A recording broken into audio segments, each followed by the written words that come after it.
Hello, everybody. Welcome back to another 2024 election prediction. This time we're taking a look at the gubernatorial elections for this 2024 cycle. So, there's been a few rating changes, especially with the Mark Robinson news in North Carolina, where he said a lot of disgusting things that's honestly pretty much disqualifying. He no longer can drop out, by the way. The deadline passed.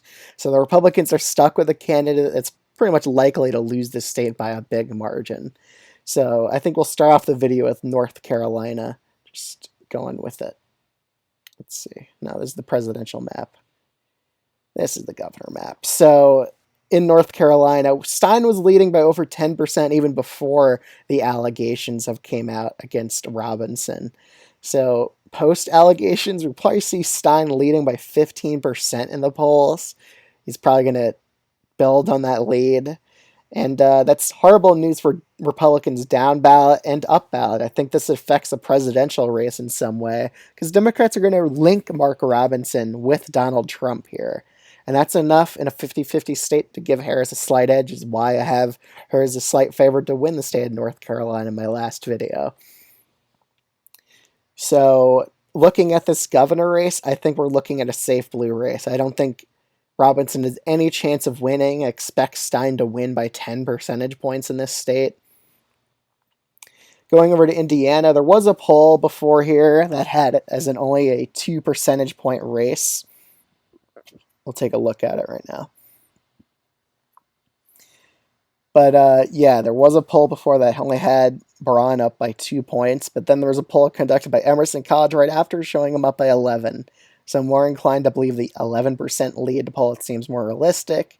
And the Democrats still struggling to get out of that 39% range, 34% range. She's basically stuck in the 30s. Even though she's a former Republican, it's not enough to win in Ruby Red, Indiana. It's kind of too far gone for Democrats to actually win here.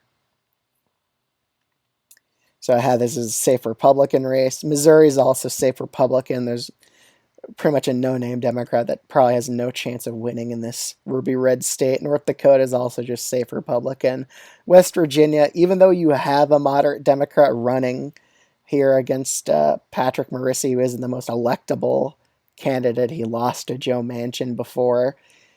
But even he's leading by over 10 percentage points.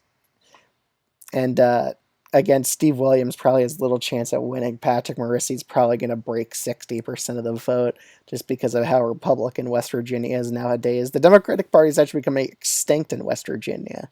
There's only a few elected officials left in that state. Sooner or later, it's going to be 100% Republican at that point. So I guess we could fill that state as red. In Montana, with Greg Gianforte, he's pretty much very ahead in the polls, 15 to 20 points, so I have this as a safe red state.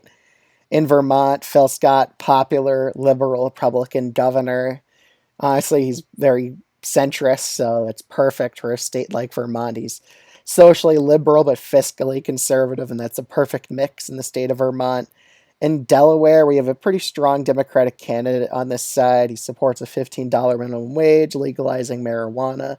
So I think he's pretty much favored to win here by a safe blue margin at this point.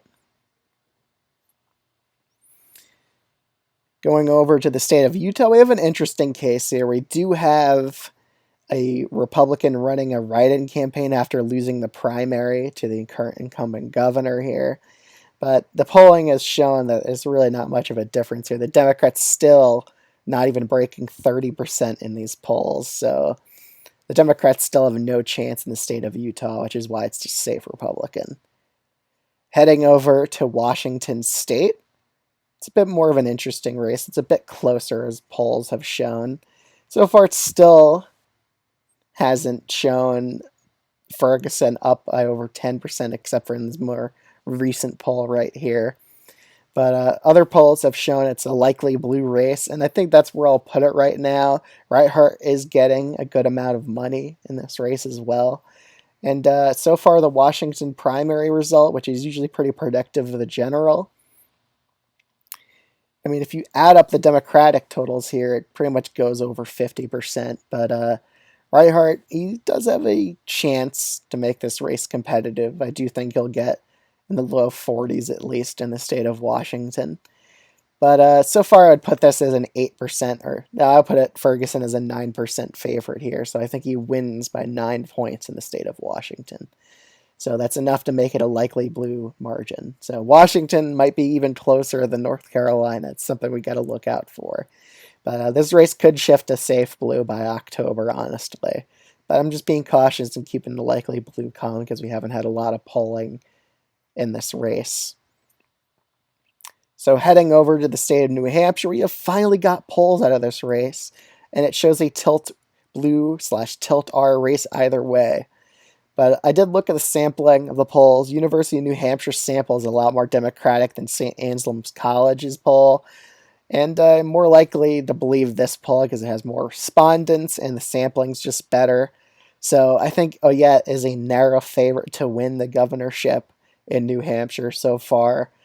And yeah, that's pretty much where I think the race is going right now. But Craig could win.